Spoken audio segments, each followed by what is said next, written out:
Did you know your immune system has a quirky way of telling friend from foe? It uses a special protein called MHC, like a bouncer at a club checking IDs. But here's the twist. It sometimes mistakes harmless pollen for a threat, causing allergies. This happens because pollen proteins mimic those of harmful invaders, tricking the immune system.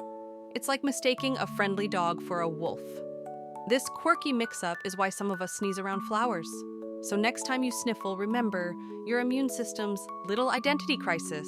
Like, comment and subscribe for more fun facts.